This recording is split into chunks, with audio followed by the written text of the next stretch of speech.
What is tax, कर क्या होता है?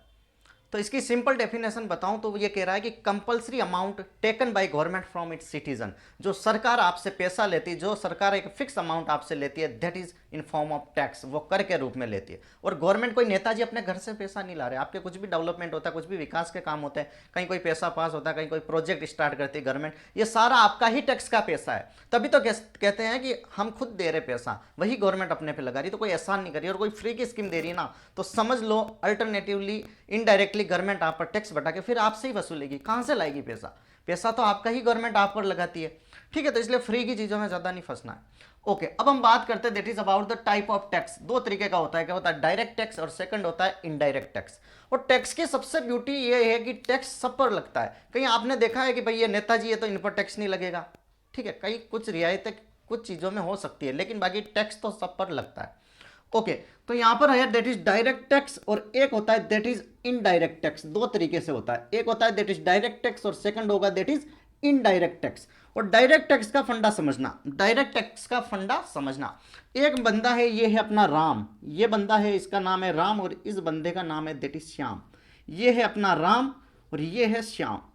अब गवर्नमेंट ने एक स्लैब फिक्स कर दिया, एक इनकम का क्राइटेरिया रख दिया कि भाई जिसकी इनकम सालाना 3 लाख से ज्यादा है उससे हम टैक्स लेंगे। क्या फिक्स कर दिया?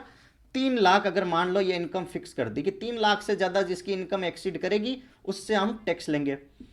अब राम क्या है कि इस पैसों वाला है, इसकी इनकम है 8 लाख रुपये, इसकी इनकम है सालाना 8 लाख रुपये। श्याम बेचारा ज्यादा कमा नहीं पाता है, अपंग है, पैसे ज्यादा है नहीं, इसकी इनकम है दैट इज 2 लाख रुपया। कितनी है इसकी इनकम? 2 लाख रुपया। तो गवर्नमेंट ने क्या कहा कि जिसकी इनकम 3 लाख से एक्सीड कर जाएगी, तो यहां पर सिर्फ एक बंदे का नाम आ रहा है दैट इज राम, तो राम को टैक्स देना पड़ेगा। 3 लाख से ऊपर कितने? 5 लाख आ रहे हैं। और गवर्नमेंट ने जितनी स्लैब डिसाइड की है कि 10%, 20%, जितना टैक्स डिसाइड कर रखा है उतना टैक्स राम को पे करना पड़ेगा। लेकिन इसका जो पड़ोसी है श्याम, इस पर कोई फर्क नहीं पड़ेगा।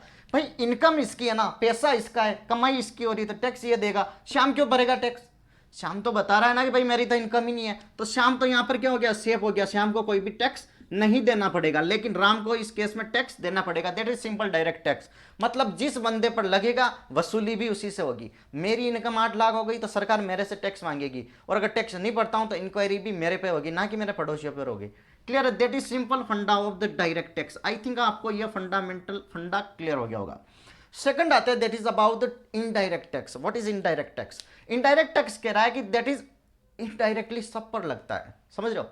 इसमें मैं मान लेता हूं दैट इज सेल टैक्स हो गए, ठीक है, वैल्यू एडेड टैक्स हो गए, कस्टम ड्यूटी हो गए, ठीक है, different different type of tax, goods commodity tax वगैरह जो भी लगते हैं ना, वो सारे इसी में आते हैं। ठीक है, that is on indirect tax.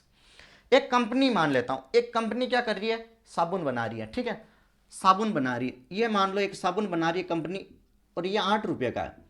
ठीक है, 8 रुपये का है, लेकिन इस पर सारे टैक्स जोड़कर 2 रुपये इसकी कॉस्टिंग बढ़ जाती है। ठीक है, 8 रुपये का साबुन है मोस्टली, लेकिन 2 रुपये इस पर कॉस्टिंग बढ़ जाती है कि भाई इसका ट्रांसपोर्टेशन कॉस्ट हो गया, ठीक है, टैक्स लग गए, वैल्यू एडेड टैक्स लग गए, सेल्स टैक्स लग गए, ये सारे इनडायरेक्ट टैक्स है। तो इससे अगर 2 रुपये का टैक्स बढ़ जाती है तो ये 10 रुपये इसकी कीमत हो जाएगी, और ये 10 रुपये हमें पे करने पड़ेंगे, राम श्याम। ऐसा कभी होता है कि भाई राम श्याम नाम का बंदा गरीब है, ठीक है, ये बंदा गरीब है, इसकी इनकम कम है, तो इसको साबुन 9 रुपया में दे दिया? कभी हुआ ऐसा? कोई भी जाओ, कोई भी साबुन लेने जाओ, कोई भी कोई चीज परचेज करने जाओ, रेट फिक्स होती है। तो इनडायरेक्ट टैक्स उसकी औकात से पता नहीं चलता, आपकी औकात नहीं है तो आप परचेस मत कीजिए। ये सब पर एक जैसा लगेगा, ये इनडायरेक्ट टैक्स सब पर एक जैसा लगेगा, बट डायरेक्ट टैक्स डिफरेंट है। ठीक है, ये आपकी इनकम आपकी औकात के हिसाब से लगेगा डायरेक्ट टैक्स, लेकिन इनडायरेक्ट टैक्स सब पर लगेगा। 2 रुपया साबुन पर जो टैक्स लग रहा है हर एक को पे करना पड़ेगा। राम जो श्याम जो मेरा पड़ोसी कोई भी साबुन लेने जाएगा ना, उसको 10 रुपये उसकी एमआरपी से ही देना पड़ेगा। तो मतलब इनडायरेक्ट टैक्स सब पर लगता है। ठीक है, और ऑल ओवर जैसे इंडस्ट्री वाले हो गए, ओनर हो गए, मैन्युफैक्चरिंग इंडस्ट्री वाले हो गए, तो ये सारे क्या करेंगे? ये जितना भी टैक्स गवर्नमेंट इन पर लगाएगी ये सारे अपने कस्टमर पर लगाएंगे। ठीक है, जो हम लोग परचेज करते हैं। तो क्लियर है आपको that is direct tax and indirect tax. I think आपको बेसिक ये चीज क्लियर हो गया होगा कि डायरेक्ट और इनडायरेक्ट टैक्स में क्या डिफरेंस है। Thank you so much. Channel को लाइक शेयर सब्सक्राइब